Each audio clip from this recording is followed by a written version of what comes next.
दोस्तों, मैं चौधरी आबिद अली एक नई वीडियो के साथ फिर आपके सामने हाजिर हुआ हूँ।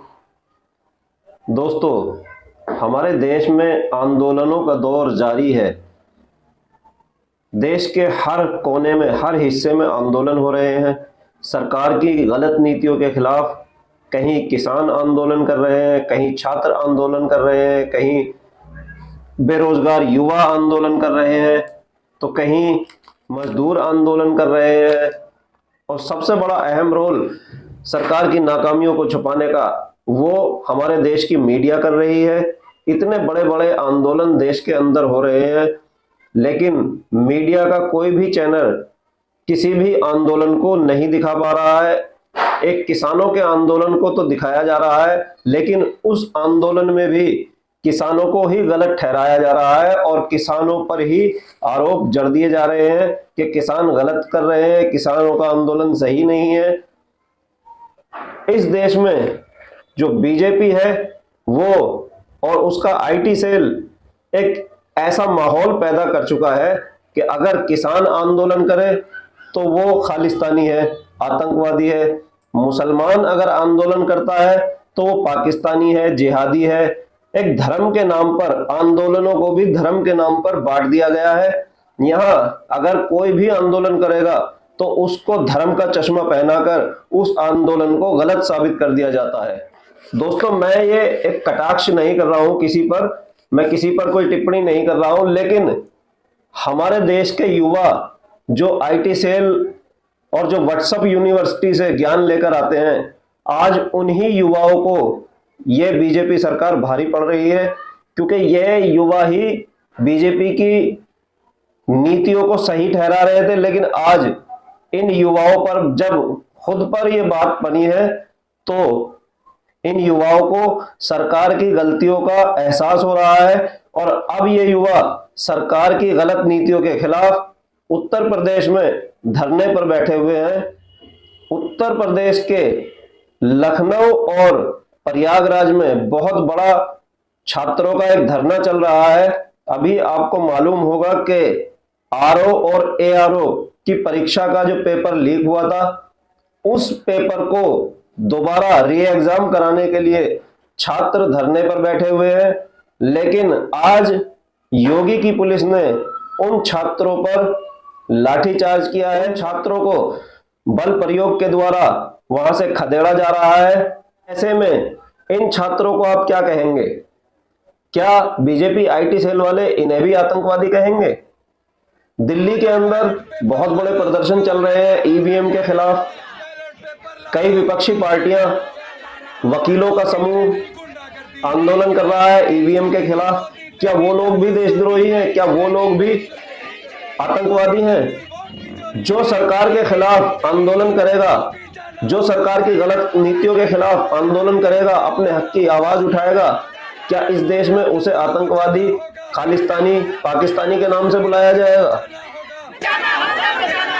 मोदी तेरी तानाशाही नहीं चलेगी, नहीं चलेगी। मोदी तेरी तानाशाही नहीं चलेगी, नहीं चलेगी। जब मोदी डरता है, जब मोदी डरता है। मेरे पास कुछ वीडियो है, मैं आपको इन वीडियो के जरिए से दिखाना चाहता हूं कि उत्तर प्रदेश में किस तरह छात्रों पर अत्याचार हो रहा है। आप इन वीडियो में देख सकते हैं।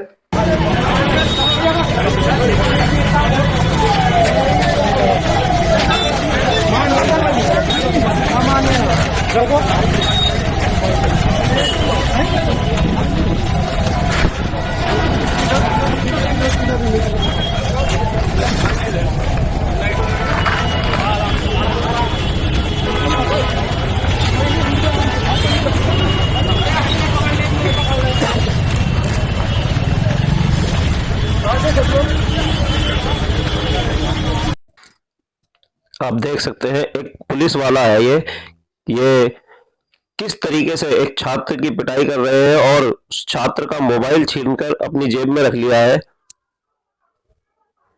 ये एक दूसरी वीडियो है, आप देख सकते हैं किस तरीके से एक छात्र के पीछे पुलिस वाले भाग रहे हैं। इसी तरीके से पुलिस वालों ने दौड़ा दौड़ा कर छात्रों को पीटा है। और उधर उत्तर प्रदेश में लेखपाल भर्ती वाले भी अब प्रदर्शन करने लगे हैं। इनका कहना है कि इनसे कुछ दिन काम लिया गया और फिर कहा गया कि पीएम मोदी बनारस में नियुक्ति पत्र देंगे, लेकिन कोई नियुक्ति पत्र नहीं मिला और ये छुट्टा बेरोजगार हो गए हैं। क्या अब इनके साथ भी सरकार लाठीचार्ज करने का काम करेगी?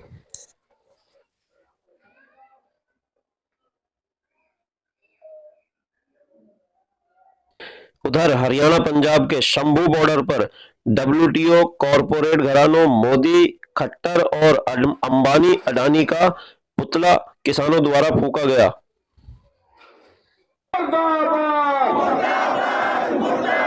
WTO तो बाथरूम बार करा के रहांगे। WTO तो बाथरूम बार करा के रहांगे। किसानां मजदूरां दा एक जिंदाबाद। सरकारों को ना चेक करो। किसानां मजदूरां दा एक जिंदाबाद। WTO ਦੀਆਂ ਨੀਤੀਆਂ ਮੁਰਦਾਬਾਦ। अंत च बेनती भराओ। दोस्तों, क्या मोदी के न्यू इंडिया में अपने हक की आवाज, अपने अधिकारों के लिए आंदोलन करने या सरकार की गलत नीतियों को उजागर करने के लिए, सरकार को अपनी गलत नीतियों को सुधारने के लिए अगर कोई आंदोलन करे तो क्या इसका अधिकार हिंदुस्तान की जनता को नहीं है? क्या मोदी के न्यू इंडिया में किसी को भी अपने हक की आवाज उठाने का अधिकार नहीं है? जो सख्ती पेपर लीक करने वालों पर करनी चाहिए थी सरकार और योगी की पुलिस, वही सख्ती छात्रों के साथ कर रही है। जो सख्ती छात्रों पर की जा रही है वो कार्रवाई पेपर लीक करने वालों पर करनी चाहिए थी, मगर अफसोस उसका उल्टा हो रहा है। अपनी नाकामियों को छुपाने के लिए सरकार हिंसा और दमन का प्रयोग कर रही है, पुलिस का प्रयोग कर रही है। पुलिस छात्रों के मोबाइल छीन रही है, पुलिस छात्रों पर लाठीचार्ज कर रही है। क्या ऐसा करना सही है? दोस्तों, ये कुछ अपडेट थी, मैं आपके सामने लेकर आया था। बहुत जल्द मिलते हैं दूसरी वीडियो में कुछ नई और सच्ची अपडेट के साथ। तब तक के लिए अल्लाह हाफिज।